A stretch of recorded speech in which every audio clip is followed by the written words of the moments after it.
All right, guys. So good morning. My name is Devin Atkins with Maui Business Podcast. So today it is a very special day. We have JoJo Dickson here of Dixon Performance. So pretty much what I'm going to do now is I'm just going to pass it off to him. Just go ahead and introduce yourself, who you are, where we're located, and we'll go from there. Cool. Yeah. Hello, guys. JoJo Dickson, born and raised Waihu, Maui. Former collegiate NFL football player, now business owner. We run Dixon Performance here at 150 Hana Highway in Kaului. Been doing so since about 2015. Been in this specific location for about 2.5 years now. Have about 130 to 150 kids coming through here each week. So just trying to help the next generation of athletes get going and get to the next level. Yeah, that's good. So with those 150 to 130 kids, on average, they're all about in high school, or do you have any college kids or anything like that? We actually go all the way from 8 through adult athletes. So, okay. I think the vast majority would be middle school, high school age, but we also go from 8 to about 12. We have our youth program where we're just kind of teaching the fundamentals of lifting, fundamentals of sprinting, jumping, just kind of slowly building them up so that they can advance into that athlete group, that 13 plus age group. And we got a ton of kids coming through here. Yeah. Now, is there a certain high school? Do you advertise to these high schools, or they kind of just know you from social media? How do people hear about you and kind of what you do? Yeah, for the most part, word of mouth. I hardly ever advertise. I should be better at it. I should be better on social media and stuff. But majority word of mouth.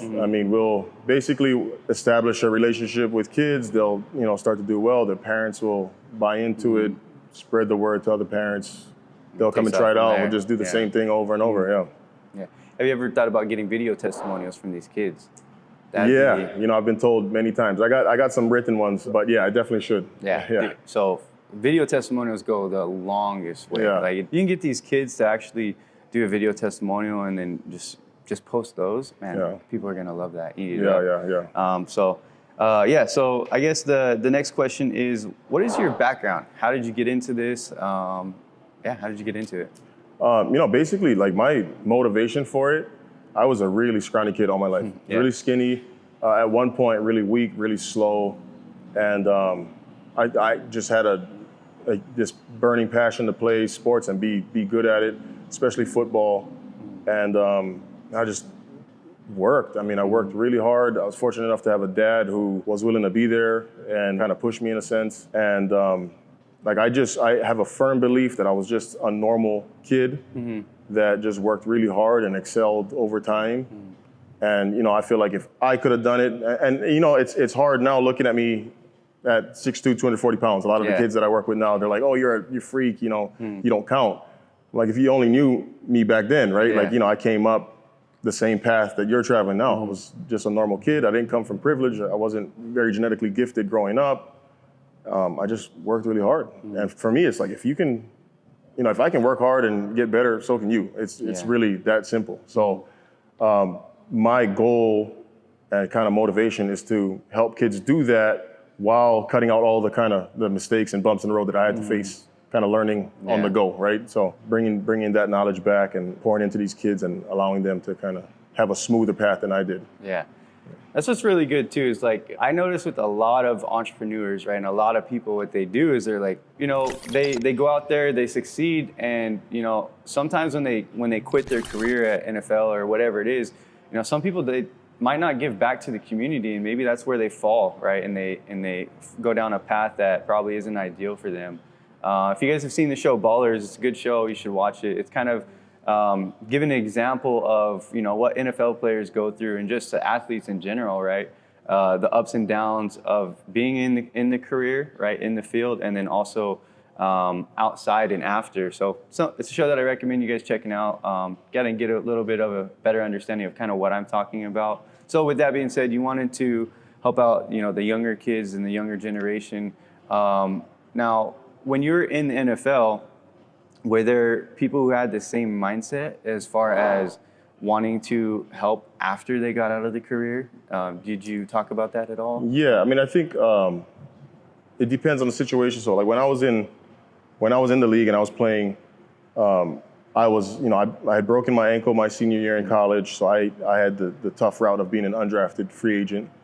And so my road is a lot tougher than those that get drafted or those that are maybe more talented or anything like that. So for me, playing was a really selfish experience. I had to train really hard. I was constantly training. Everything revolved around me, my eating, my training schedule, my sleep. Those, however, that were starting or had more money, they were already in that life. They were already giving back. They held camps every year. They were, going back working with kids. They were, I think, a lot more. They had the ability to do so. For me, I didn't feel like I had that ability. I had to be very regimented and I had to be very self-centered because just for a season, right? Yeah, and I had even that. I'd come home in the off season and I'd work with some kids here and there, but I was focused on training, right? I was focused on getting better because those guys that I felt comfortable in their spots is the ones I had to compete with. And if I didn't have that stability, on the team or on the roster, my goal was to get there. So it was just two different realities, really, two different perspectives. And, I felt like a lot of them were already involved in that. And when I got out and I was done, I could kind of, get in touch with that or experience that myself. At the time, though, I was, very me. I needed to train hard, eat a lot. And it was just, everything had to be on a schedule. Very regimented. Yeah, very regimented. All day, every day, year round. I never really stopped. When I got done playing, it almost felt like when I actually decided, hey, I'm done. I'm hanging up the cleats and I'm going to focus on my family. I didn't touch the gym for 2 months.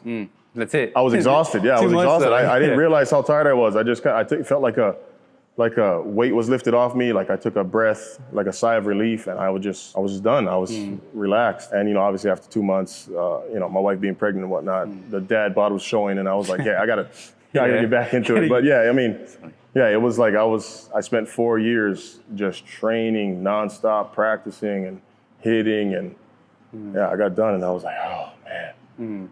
That's it. Yeah. Well, you just did a reset, it sounds like, right? Yeah, pretty much. That's exactly what it was. Yeah, so it's important too, you guys. One thing that he said is, he was very, in the beginning, selfish, right? In the beginning, you got to be selfish. You got to do it for you first, right? So that you can help others, right? You can't help others until you help yourself first, and that's what he did. So I appreciate you for that, putting the time into doing that.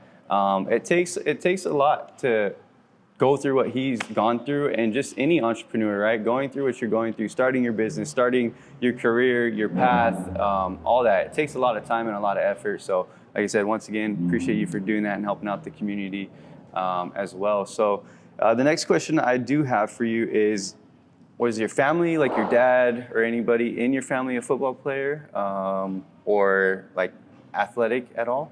No, I think when they were at youth level, but no, I was I believe the first collegiate athlete. That's good. Even out of my parents, and I think I had my grandpa played a little bit of junior college football. I have athletes throughout the family, but as far as like my immediate family, my parents were never athletes. I think I was the first collegiate athlete and also the first to graduate college in my family. Yeah. That's good. So as he said, he was the first to graduate college. He was the first to, basically lead the way for his family. So once again, man, kudos to you. You guys, there are great people in your family, right? And you just don't know it. Or you could be that person that is great in setting the path and the trend for your future generations. I know that's what me and my business partner, Rocky, we're all doing this for. One, the people that are going to come after us. And then also, we're looking to build a legacy, right? I don't know if you guys know our vision yet, but our ultimate goal at the end of the next 10 years is to start a 100-patient care home facility on Maui for older people, kapuna and stuff like that. Because it's something that, for me, I have a father who has a mild case of dementia, and I'm starting to see the effects of it. So that's kind of our purpose and our goal is we're looking to build a legacy on that. That's crazy. We my wife and I moved in with my grandma. We take it. She has dementia. So exactly what it's like. So we're in it. And how is it? Just give us a little feedback, for people who are. Yeah, so we had a little bit of a situation. We ended up moving in with her temporarily. My grandpa had passed away a few years back, and so she was living alone. And when she had dementia, when he passed away too? No, we didn't even know. So we moved in, and after living with her, a few strange incidents happened, and we were like, man, what is going on? And then we sort of started to pick up on it, and we're like, man, I think she has, something going on. And sure enough, took her to the doctor and realized that she had dementia and got her on some medication and tried to help slow it. And it's just kind of progressed. Yeah. So. It's one of those things, you guys, like, it's either you're going to be involved in it one way or another. Unfortunately, like, people just get old. It's part of life. Yeah. And it's something that, we're taking to heart as our company, me and Rocky, right, is we are taking that to heart, is like, we're going to be on the care side, and we'll have that facility when any of our loved ones need that type of care. We're able to provide it to them. So, it's good. It's good that you have something like that you can relate to us, So if you guys know anybody else who needs help like that, feel free to reach out to us down below. We'll provide as much resources to you as we can in that. We are associated with an individual who owns a care home now, and we're looking to open up another facility as well. So reach out to us if you need help caring for those people. Let's list the football teams that you were on, the teams that you played for. Well, I played Division I football, college football at the University of Idaho. At the time, we were in the WAC, so we got to compete against Hawaii and all the teams within the WAC on the West Coast and whatnot. From there, came out 2011, which was the lockout year, and went to as an undrafted free agent to the Jacksonville Jaguars. Didn't quite work out. Took a year off to kind of get back to normal after breaking my ankle. Of course, I was rushing it because I was hoping to get drafted and whatnot. Want to get in. Yeah, exactly. Put all that work get my foot in the door. Yeah. Took a year off, ended up getting picked back up by Jacksonville. Ended up going from there to the Browns, spent some time there. From there, went over to the Jets, spent some time there. Then the Cardinals, finished up with the Chiefs. I actually went from the Chiefs up to Canada for a few months. Absolutely hated it, and was like, that was kind of like, that was kind of like, I think this is it. And the exclamation point on that one was coming home, finding out my wife was pregnant, me being in between teams and not wanting to be selfish anymore, really, not wanting to put so much into the preparation and then traveling with her, Just too much. Yeah, it was just, I at that point felt like, she put her life on pause for me. It's time for me to return the favor. So that was kind of the reason I decided to hang them up. Yeah. And it's important, you guys, that you got to know when to throw in the towel, right? You got to know when, like, what you're doing it for at the end of the day. Like, this gentleman here said he's tired of being selfish, right? That's huge. Like, not a lot of people can admit that, right? Not a lot of people are willing to say that. So, and then on top of that, his wife is pregnant. I mean, that's good enough reason for me to throw in the towel, right? If your wife's pregnant, whatever you need, especially if she was a ride or die, she was there with you for the whole time, right? Sacrificing her life and her lifestyle. Is there anything that you want to say to your wife on the camera if she watches this video? I mean, I appreciate you. She knows that, though. It's nothing that I don't say to her daily. But for me, meeting her was a blessing. And I think I got 3 daughters now. And even though I kind of dreamt of having sons all my life and, continue on the football legacy and this and that, without them, I'd probably be a terrible person. No. I wouldn't. I mean, it's tough. I don't share with people often, but getting out of football was rough. Even though I had the right motivations and kind of the system to do so, it was tough. There's just like, regular world is just a lot less intense. A lot less aggression is needed, and on the field. You have when you spend so many years being so like immersed in it, so intense and aggressive all the time, and you get out and you get into a situation like that where you're married, you have a wife to be there for, and she's pregnant, you have daughters, right? You quickly realize, like, man, you gotta be there. You gotta adapt, and you gotta kind of switch it up. And so for me, they kind of saved me because I don't think I would have became the person I am now or be doing the things that I am now without them or without that situation. So it's definitely a blessing. Definitely a blessing. So one thing that's very common with entrepreneurs that we interview is that everybody is very family oriented, and especially living in Hawaii, you know what that means, right? Like it's a whole different scale of family relationships that I've been able to experience with people that aren't even in my family, right? My blood. It's if you live in Hawaii, or if you've ever been to Hawaii, or if you haven't lived to Hawaii, you're missing out on a lot. So if you're looking to move to Hawaii, come out here and just feel the aloha and the experience that you really get from living here. One thing with the fires, if we can, talk about that. Yeah. When the fires happened, you guys, there was so much support from the islands. It was crazy. I'm getting goosebumps right now thinking about it and just seeing all the support that came through for Hawaii. Just in Hawaii alone, obviously, yes, on the mainland, people helped. But if you were here and you were in the thick of it, you got to really see all kinds of people coming together. So was there anything that you guys experienced during that time, like that people can relate to and, feel the family vibe?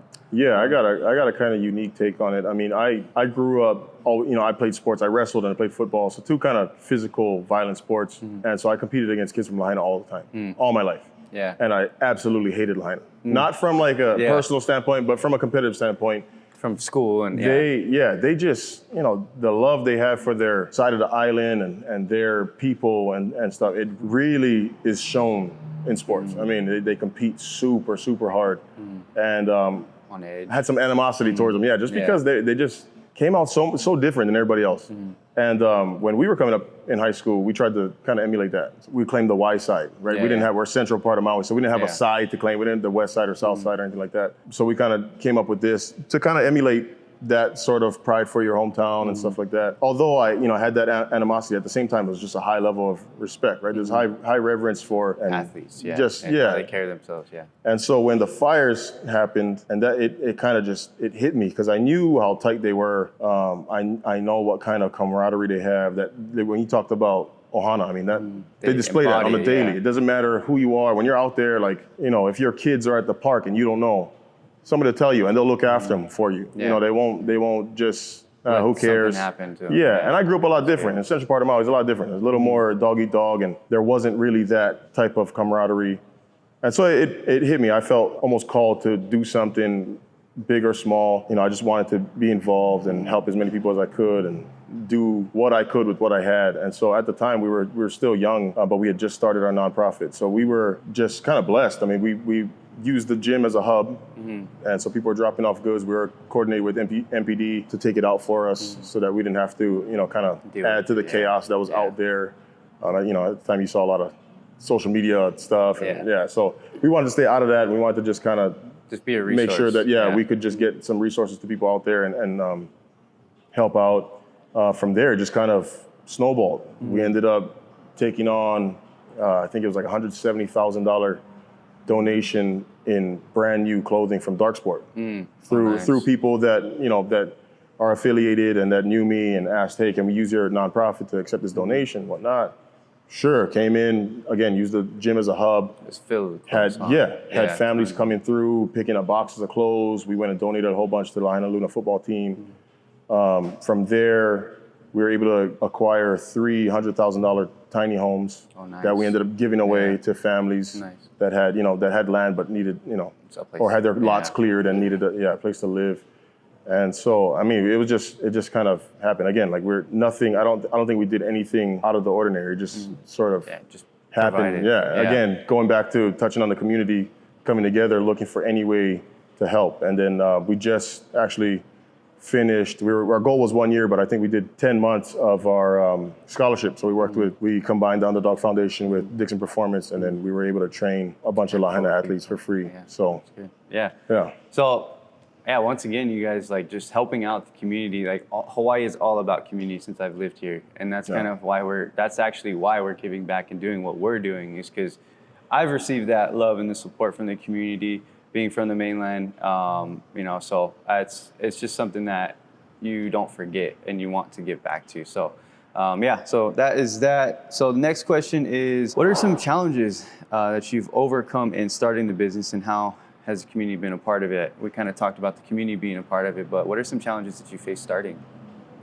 Starting out was tough, I think, more so on you, huh? On me, just having to figure out how, or I guess when, to start charging people. When I first got back, it was more so an uncomfortable situation. Yeah, it's tough. I think one, being confident enough to charge people, or confident enough in your ability to deliver a quality product and then charge for it was one challenge. Two, having sort of a reputation, I guess, or kind of like a body of work, having athletes that you've worked with that have had success or anything like that.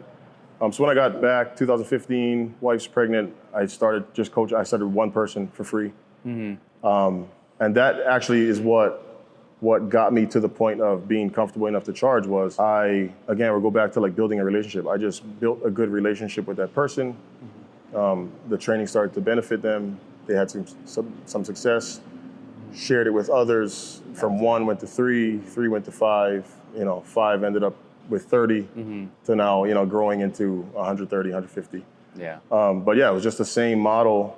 And I think what really got me going was COVID. So we were, Yeah, that's a lot. A lot of people say that COVID. I mean, yes, I did have someone pass away from COVID. That was, unfortunate. But besides that, COVID was a blessing for me. For me, a lot of people, it was a blessing. I think it forced us to have a choice to either fold or not. Or be comfortable with the situation or capitalize on it. And I do know a lot of people that capitalized on it, or that were extremely blessed through it to be able to do something with their time there. Yeah. But I mean, COVID was really what set me off as far as the gym and the camp. Gym wise, I was probably one of the only people that were continuing to work with people. Everyone else was too scared or forced to shut down and just kind of left it at that. Didn't really adapt to do anything else. And so I think during that time, a lot of parents really appreciated me being available for their kids. And again, that goes back to just establishing good relationships. So when COVID ended and we got kind of back in the swing of things, I kind of got flooded with, because parents were just like, ranting and raving about it. So that's where I kind of decided, hey, I can do this full time. At the time I was still working full time. I had matched my full-time job's income while just training 2 hours a day, 3 times a week. Yeah. So that's huge. I was like, if I can do that, we can do this full time. Yeah. So it was more so then about figuring out, okay, I need equipment, I need space, I need this, I need that, and just taking that leap. So I was presented an opportunity, kind of jumped on it, and never looked back. Yeah, that's one thing too, you guys. There's so many opportunities that come your way. If you don't have the mindset to grasp the opportunities that's in front of you, that's going to probably be your biggest hurdle in your life and your entrepreneurship journey, is having the right mind in order to capitalize on opportunity, right? It's just something that I have been working on for the past 5 years in myself, is like just changing my mindset, because the biggest thing that's going to affect your performance and your success is you, right? And your mindset. Like changing your mindset is probably one of the most important things. I know it sounds cliche and all that stuff, but you guys, I write down my visions, my goals, and like the things that are happening right now is just crazy. I'm seeing all of this stuff like slowly come together. Like I'm seeing little bits and pieces, like puzzles, it's just, it's crazy. So highly recommend you guys looking into that and looking how to change your mindset. So that's that. All right, so the next question I have is for JoJo Dickson is, where does your partner fit into this, and what type of advice can you give to couples that are in business together? My wife handles all the little stuff. Like every little detail and whatnot, takes care of it for me, and I swear if she weren't around, I would be flat on my face. Yeah. So super, super thankful. I would say if you and your significant other want to get into business, play to your strengths. I think that's what makes it work for us. She's good at that stuff. She's really good at numbers, good at remembering all these little things, whereas I'm good at the big stuff. I can work hard. I have no problem working. I'll go without sleep, without food. I don't care. I have that like very, very aggressive mindset when it comes to work. I'm also not afraid to take chances or take risks. Whereas on the other hand, she's very conservative. And she's the one who's kind of thinking about the risk and whatnot. And so we kind of balance each other out there. But the one thing we don't do is step on each other's toes. We stay in our lanes. We play to our strengths. She supports me at what I'm good at. I support her at what she's good at. And then it kind of just works that way. For us anyway, it's hard. But the other thing is a lot of communication. Yeah.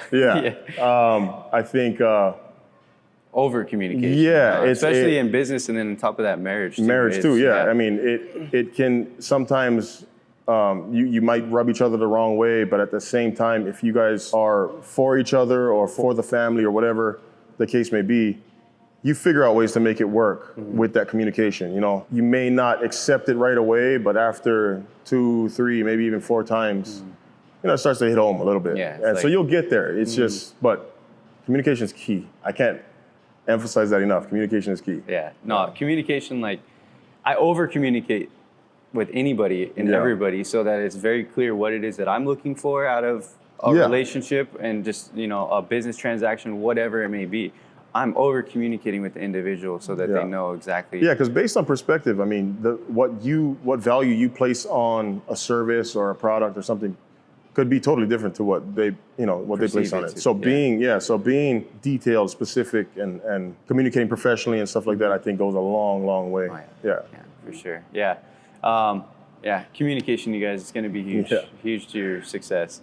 Next thing I have for you is, what is unique about your business? I have a couple of things that I think that are unique about your business, but I hear from you. First of all, I think we're, I don't want to say the only ones out there, but I think we're in a market that's not saturated at all. You know, so we kind of hold, I guess, a dominant space within it, just being that we're one of the only, I think, consistent facilities that focus on building up athletes or establishing sort of foundation for athletes. And right then, here in Maui. Yeah. So I think the service we provide is sort of, kind of second to none when it comes to, and then being qualified and being able to produce an actual quality product. And do so consistently throughout the year. So I think that's one of the main things. Yeah, agreed. All right, JoJo. So next question I have for you. Actually, it's more of an experience question, right? What is the customer experience? What is a athlete going to expect coming into your facility? Funny story I tell everyone. When I first started, the first few years of doing this, I would get this question all the time, and I had no idea why. But people would ask me, "Do your clients like you?" And I'd always laugh because I was like, you know what? During every training session, it looks like they hate me. Yeah, they hate you, probably. But they keep coming back, so they must, right? I never knew really how to answer that. As far as their experience goes, I think what they get is, like, going back to touching on that relationship thing. I think they know, I may yell at them, or I may be hard on, I may push them or whatnot. But at the end of the day, they know it's because I care. And I kind of take the same approach that I do with my own kids or my own daughters. I'll scold them, but I'll make sure that they understand why I'm doing it, and make sure that they understand that it's coming from a place of love. We take the same approach with all the kids. We may yell at them, whatnot, but we'll go back and we'll actually explain to them, okay, this is why. Or I'll bring the whole class up and be like, look, I am this way with you right now because this, X, Y, Z. And it'll help them kind of understand. It's the same thing when we went through COVID and I saw these kids kind of go into this deep, deep depression of not having sports. I was pushing them for maybe 2 weeks. They were regressing, and I was like, I didn't know why, and I was just kind of grilling them. And I finally, one morning, I just stopped and I was like, bring it up. Brought them all up and was like, look, I have never experienced this. I had sports all my life. I never experienced something that you care that much about, something that you truly love, taken from you for no reason, right? You're not injured. You didn't make any mistakes. No fault of your own either. It just happened. I don't know what that feels like, but I understand, right? So here's what we're gonna do. I literally scrapped the whole program and started from scratch. And I think just me letting them know that I notice, I care, and I'm doing something about it went a long way, because they from there on went back to making their progression, and we could actually build up on it. So I think, like I said, going back to, I just think when they come, both of them, their parents, understand that we work with passion. We care deep down inside. It's not like we're just doing this just to collect some money monthly. We truly care and are passionate about your progress. We want you to get better. We're not here just to babysit you. We are here to make you or help you become the best person you can. Right? Regardless of how good you are at sports or whatnot, we care about the process. We care about you striving to be the best you can because of the person that you become during that process. Right? And so I think at the end of the day, that's what the experience is. That's what everyone that kind of comes in here and works with us for a long period of time and truly buys into the program, that's what they walk away with. Yeah. So. And that's good too, is because there are families out there, you might think that everything is fine and dandy on, behind the scenes with the mom and the dad or, whoever they're living with. But it's not always the case, you guys. Like, there are communities, there are people like JoJo and other individuals that I know that we've interviewed before who are a support system for the people, their customers, right? And it's huge to be that pillar and that voice of life in that individual's season of life that they're in, right? So, don't always think that everything looks good on the surface for, some of the individuals that you deal with, because I'm sure you have stories of kids that come in here and they're like, man, things are tough at home, Can you maybe elaborate on one of those stories? I mean, I got an actually funny story. So I used to, in the morning, trying to hype the kids up, especially doing early morning workouts. I had a kid come in and he was just, moping around. And so we're, I'm yelling at him, clapping, trying to get him going and whatnot. And I'm like, come on, man, you look like your dog died. And he looks at me and he goes, it did. And he just breaks down crying. And I was like, oh my good, never using that line again. Yeah. But I mean, it's like that. You seriously do not know what's going on at home. You don't know what this kid's home life is like. You don't know, what stressors they're dealing with throughout the day and stuff like that. So I think you just have to be observant. You have to be kind of in tune. You'll see it too, I think, within their performance in the gym. Mm-hmm. You'll see if they're continuing to progress or they're regressing. You can kind of tell. And I do a questionnaire every day. Mm-hmm. They don't always fill it out, honestly, but it's just it's looking for those things. It's looking for, what are you dealing with right now? Mm-hmm. You could be, yesterday could have been a good day. Today could be a worse day. A terrible day. You could have lost someone or whatever. So you just never know. And like I said, if you're really paying attention, you're in tune with your clients, you tend to kind of feel it and be able to just, I think, being equipped enough to make an adjustment on the fly with them for that day, so that they can get better that day, regardless of if it's, a ton better or just a little better, right? We can still get better and we can still show them that we care and all that good stuff. So I think that's huge, being able to do that. Yeah. Hey guys, it's not about getting 100% better every day. If you get 1% better every day, that's all you need. Progress is progress. That's all you need. 1% better every day. All right, guys, so this is my favorite part of the podcast. This is where we ask the business owner, what are your future plans and your vision? So I guess, what are your future plans for the business that you have? So we actually, I want to get more into sports. I want to kind of expand into baseball, other sports, or not necessarily, just more. I mean, eventually, but I mean, more so taking that next step and helping kids actually get to the next level. Mm-hmm. So I want to, we're in the preparation stage right now where we're helping kids prepare for performance, right? Mm-hmm. So our goal is to help them be available, which is be healthy. We try to create resilience to injury. I think any effective athlete is an available athlete. Mm-hmm. 2, performance, making sure they're bigger, faster, stronger, so that they can go out there and do what they need to do on the field or on the court or wherever the case may be to pop out, separate themselves, and get noticed. Mm-hmm. What I want to do now is take that next step and actually help them get noticed. Mm-hmm. So we started, this is the 3rd year now, we started the ESPN 300 Elite Hawaii Camp, something I always wanted to do, but COVID really pushed it over the edge. Mm-hmm. During COVID, I reached out to my old college coach and just asked him, I said, hey, these kids are going to be without football for 2 years. And I only started with football because I know football. What can I do to help them get noticed? And he said, you know what, you might want to reach out to these guys. He gave me a number. I called them. They were like, yeah, it'd be cool. I think, we've never been out to Hawaii before. They're all the way in Boston. Oh yeah. But they're affiliated with ESPN and Under Armour. Mm-hmm. They run camps throughout the U.S. And they were like, yeah, I think that'd be a cool idea. What are you thinking? And so I gave them this kind of, grand idea of mine. I could tell they kind of were like on the fence. Mm. So they gave me like a checklist of like 20 things to do. Mm-hmm. And took me about a year, but I checked them off one by one, got them all done, got back to them. I was kind of in touch with them in between, but I got back to them. I was like, hey, look, I got this, and that. Boom, we got it. I listed it out. They're like, whoa, okay, well, in order to have a camp, this is what we need. They gave me another list of like 15 things to do. And checked them all off. They were like, at this point, they were like, man, it looks like we're having a camp. Yeah. So came out, year 1, had about 350 kids show up from around the state. Was a big turnout there. Yeah, huge success. Obviously, year 1, we're kind of working out the kinks. But from that camp, and keep in mind, I'm like, the whole time, I'm just like, if we can get one kid offered, huge success, right?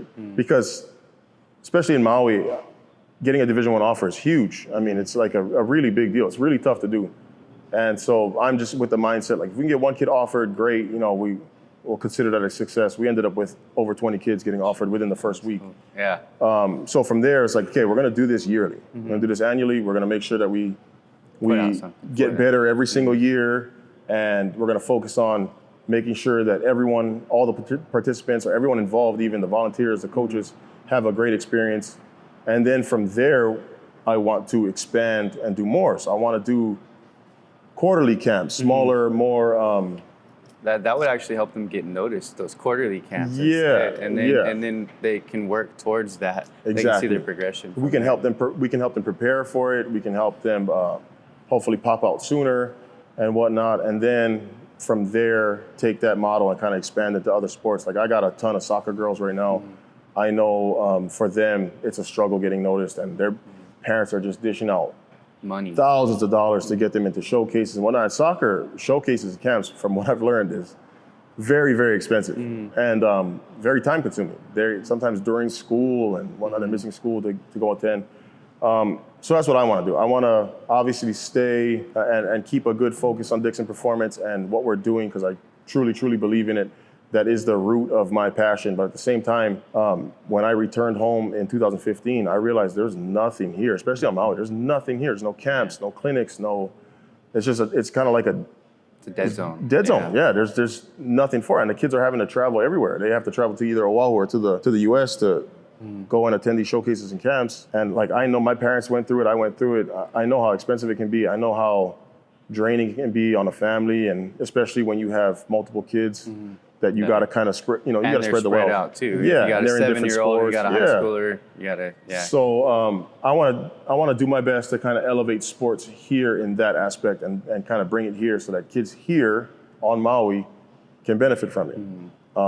I think Oahu has enough. I'd rather them have to come here for a change. Yeah. So I mean, that's kind of my goal. Is I want to expand. So I mean, we're probably there now.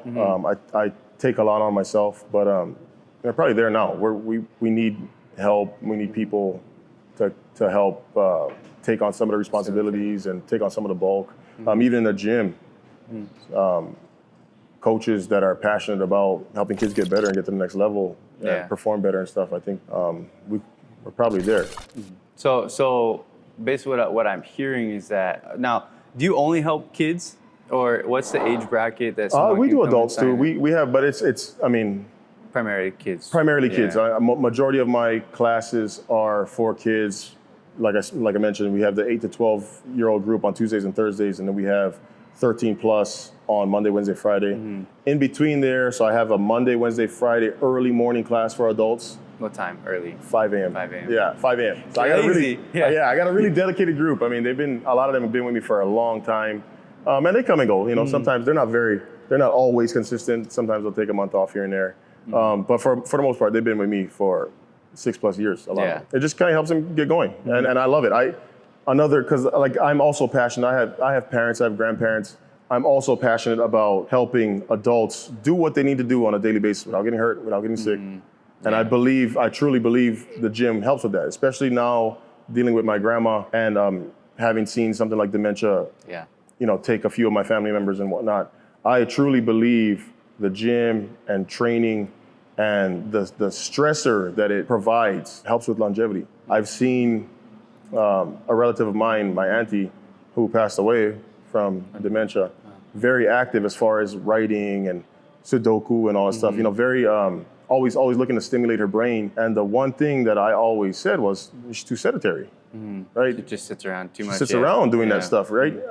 You need the activity level, you need the stressor that physical training or resistance training causes in order to trigger the proper stressors within the brain to properly stimulate the brain, right? It can't just be sitting down, writing, and just thinking and stuff like that. It has to be more. So that's another thing. Like I truly believe that training is beneficial for longevity, for overall health, just for, like I said, being able to pick up your grandkids without throwing out your back, or wash your car. Like it's always the stupid stuff. It's always like tripping over your dog or something. Yeah, for me it's like I'll squat down to wash my rim and stand up and be like, oh man, my back. Something real stupid. Yeah. And that was like 2 days before I squatted 500 pounds, no problem, right? Yeah. So just being able to help adults, tackle their tasks without getting hurt, and then enjoy a good quality life over time is huge for me, it's just I don't have the time. Yeah. I don't have the time to add in more classes, without taking away from my own family or my own health. So I'm at this point right now, I'm personally maxed out. I can't do more. Yeah, I can't do anymore. And I've tried. So yeah, and it's cool. I mean, you're at your limit, right? And it's okay, right?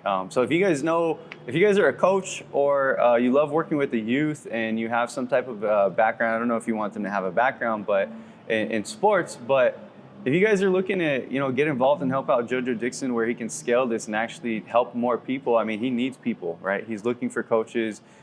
He's looking for, people to help propel, right? Yeah. The future of Maui and these kids, right? Because, I mean, youth is youth. I mean, some are troubled, some are not.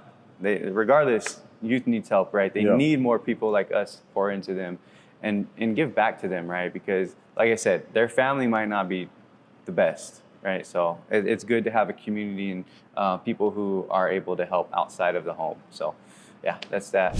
All right, guys, so we're pretty much going to wrap it up. As you guys saw, we did cover a lot in this video. So we hope you guys enjoyed it, and I would highly encourage you guys to go ahead and hit that like button and subscribe button. And if you guys are listening to us on all the podcast channels, feel free to go ahead and follow us and stay tuned because we will have plenty more podcasts. And you guys can also visit us at Maui Business Podcast at our YouTube channel. So with that being said, what I'm going to ask now is, what is an offer that you have to the community that we can offer, basically to the public and the viewers who are watching? Yeah, I mean, if you guys are interested in checking it out, we can give you a free pass to come in, try out the program. I'm really easy to work with. So, I mean, yeah, if you guys are interested, we'll send you a code, sign up, come down, try it out, experience it for yourself or your kid, see what your kids think.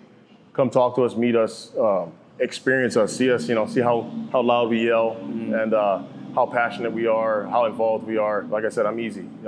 I really have no problem. I have no problem if you want to just drop your kid off, head out and do your chores or do your errands, or if you want to sit here and watch, you want to talk to us, it's really easy. But anytime you hit us up, we'll send you a code, get signed up, bring your kid down, and basically all it is just filling out the liability waiver and signing up and getting in here. Yeah, getting in here. So and then where can they reach out to you?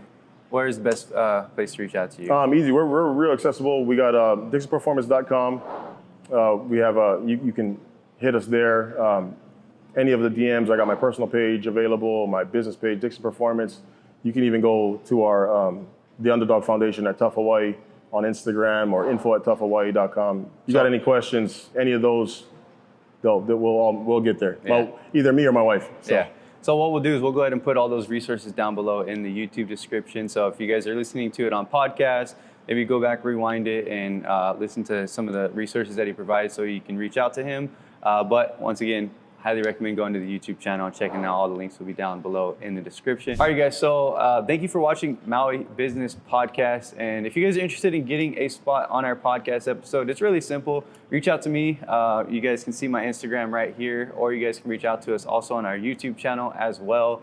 And you guys, we do also have a co-op community mailer that we do with local businesses. So essentially, what is that? Well, that is where we get 14 businesses combined together, or we all do a co-op community mailer. We mail it out to 40,000 local residents to get your company or your business more exposure in the local community, because not a lot of people know about every single business that's on Maui, and that's one way that we like to provide value to our podcast interviewees and just the local community in general, on top of everything else that we do. All right, so if you guys are interested in getting a spot on our podcast or on our mailers, feel free to reach out to our email right here, and we'll be glad to get in touch with you and set up a time for the podcast interview. We would be glad to get you any information that you need on the podcast and also the co-op community mailer as well. All right, so JoJo, how was your experience working with Maui Business Podcast and being on our episode? It was awesome. Like I shared, I normally would not do something like this. I hate being in front of the camera, or like even I'm always hesitant to work with people I don't know. Yeah. And so it was a pleasant experience. It was it's an honor to be on the podcast. All my friends in business, I know there's a bunch of you out there. If you guys are interested in getting out there and getting your name out there and kind of sharing with people your story, I think everyone has a unique story to share. Sharing people your story, your experiences, and then what you have to offer. hit them up. There, I mean, super. It's as simple as that. Yeah. So or hit me up, and I can share with you more, and I can kind of put you in contact. It's real simple, real easy. All right, JoJo, thank you for that. Now, what is a personal message and outro that we can give to the viewers that you can think of? Yeah, I mean, we'll stay on that same topic. Get comfortable being uncomfortable. It's something I preach in the gym, and something I'm trying to practice in my regular life, and something that we've talked about. So, yeah, I mean, get comfortable being uncomfortable, and you never know what's gonna come of it.